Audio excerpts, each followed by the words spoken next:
안녕하세요 여러분. 오늘은 정말 중요한 소식을 가지고 왔습니다. 6월 28일부터 수도권 주택담보대출이 완전히 바뀝니다. 정부는 27일 권대영 금융위원회 사무처장 주재로 정부 서울청사에서 관계기관 합동 긴급 가계부채 점검회의를 열고 초강도 대출 규제를 발표했습니다. 그 내용을 나누어 보겠습니다. 가계대출 총량 관리 목표 50% 감축, 추가 주택 구입 목적 주담대 금지, 주담대 한도 6억 원 제한, 최초 LTV 80%에서 70%로 주담대 6개월 내 전입 의무 등입니다. 이게 얼마나 강력한 규제인지 어떤 영향을 미치는지 바로 알려드리겠습니다. 먼저 왜 이런 강력한 규제가 나왔는지 살펴보겠습니다.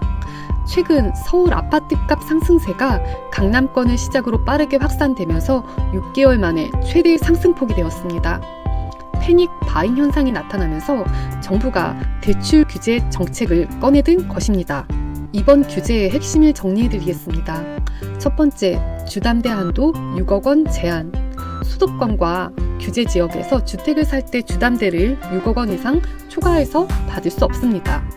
소득이나 주택 가격과 상관없이 무조건 6억 원이 상한선입니다.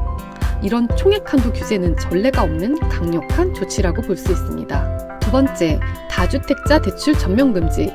수도권에서 2주택 이상을 보유한 사람이 추가로 주택을 살 때는 대출을 아예 받을 수 없습니다. LTV 0%, 즉 대출이 완전히 막혔다는 의미입니다. 세 번째, 실거주 의무 강화. 주담대를 받아서 집을 사면 6개월 이내에 반드시 그 집으로 이사해야 합니다. 이는 갭 투자나 투기 목적 구매를 막기 위한 조치입니다. 실제로 얼마나 큰 변화인지 예시를 보도록 하겠습니다. 고소득자의 경우 예를 들어 연봉이 2억 원인 사람이 20억 원 집을 사려 한다면 기존에는 13억 9,600만 원까지 대출이 가능했습니다. 하지만 지금은 6억 원만 가능합니다. 무려 7억 9,600만 원, 57%나 줄어든 겁니다. 반면 일반 소득자인 사람이 10억 원 집을 살 때는 기존과 동일하게 4억 1,900만 원 대출이 가능합니다. 변화가 없습니다. 이뿐 아니라 눈여겨볼 추가 규제들이 있는데요. 생애 최초 주택 구입자에게도 영향이 있습니다. LTV가 80%에서 70%로 축소됩니다. 또 전세 대출도 축소되는데요. 보증 비율이 90%에서 80%로 낮아집니다. 디딤돌 대출, 버팀목 대출 한도도 최대 1억 원씩 줄어듭니다. 정책 대출도 연간 공급 대비 25% 감축됩니다. 하반기 가계대출 총량을 대폭 축소했습니다. 정부가 올해 초 가계부채 증가율을 3.8% 내로 관리하겠다고 했는데 이는 약 75조 원 규모입니다. 그런데 다음 달부터 금융권 자체 대출 총량 목표를 절반으로 줄입니다. 하반기에만 10조 원 이상의 가계대출이 줄어들게 됩니다. 쉽게 말해서 은행에서 빌릴 수 있는 돈 자체가 절반으로 줄어든다는 의미입니다. 시행 시기는 6월 28일부터 즉시 시행됩니다. 대출 수요 쏠림을 막기 위해 예고 없이 바로 적용된 케이스입니다. 적용 지역은 수도권과 규제 지역에만 적용이 됩니다.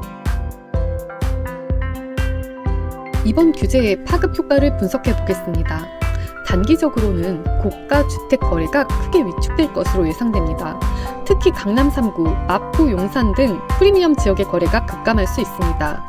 다주택자들의 추가 구매 역시 막히게 됩니다. 중장기적으로는 주택가격 상승세가 진정될 가능성이 높습니다.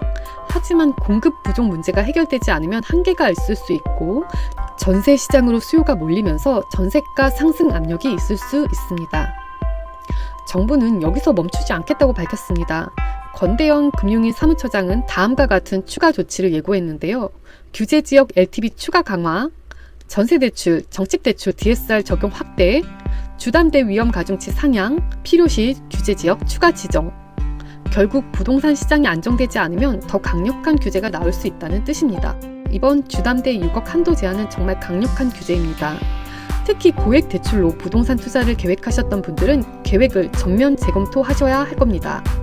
실거주 목적의 일반 수요자들에게는 상대적으로 영향이 적지만 그래도 변화된 시장 상황을 잘 파악하셔야겠습니다. 앞으로도 부동산 정책 변화와 시장 동향을 계속 알려드리겠습니다. 오늘 영상이 도움이 되셨다면 좋아요, 구독 부탁드립니다. 다음 영상에서 또 만나요.